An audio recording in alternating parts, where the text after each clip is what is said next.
Ilang tamang etiquette ang ibinahagi ng isang Muslim leader sa Muslim community ngayong buwan ng Ramadan. Si Jel Guzman ng PIA-NCR para sa Balitang Pambansa.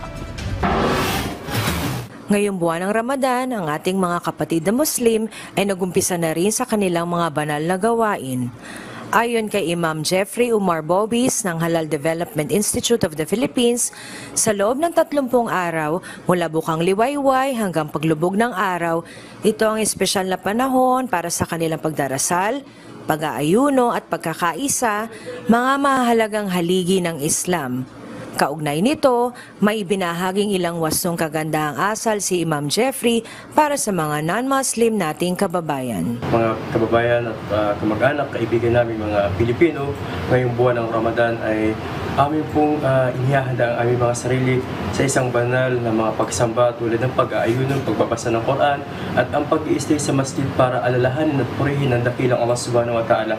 Actually po, sa pananampalatayang Islam, ang alam ng lahat, pag sinabing pagpapasting ay bawal kumain, parang bawal uminom, pero ang pinakang mahalagang gustong mangyari dito ng Allah is yung pagpipigil namin na gumawa ng masama. Turuan kami na lumayo sa mga masama, sa mga tukso, sa mga masamang gawain, sapagkat dito ay gustong i-recharge ng Allah Subhanahu wa Ta'ala ang aming iman o ang aming faith, na kung saan ay sa dami ng mga problema sa ating dumarating mga pagsubok ay nagiging dahilan para humina ang pananampalataya ng isang Muslim.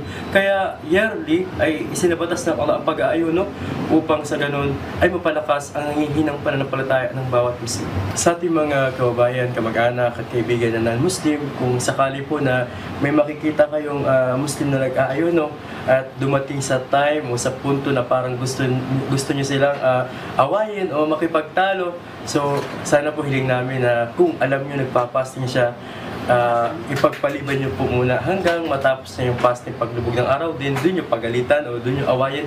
Kasi po kung nagpa-fasting ang isang Muslim at inyo siyang aawayin o pagsasalitaan ng hindi maganda, meron po yung impact o epekto para masira ang kanyang pag-aayon. Kasi po ipinagbawal sa amin mga Muslim na makipagtalo o magsalita ng anumang masamang salita habang nag-aayon. So bilang respeto po ninyo sana sa aming pananampalataya, kung nakita nyo may kaibigan kayong Muslim o kamag-anak na kailangang pagalitan, patapusin niyo muna po ang kanyang pag-aayon.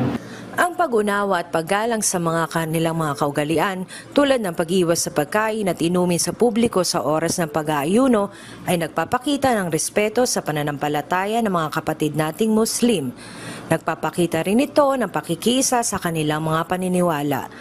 Mula sa PIA National Capital Region, Jel Guzman, Balitang Pambansa.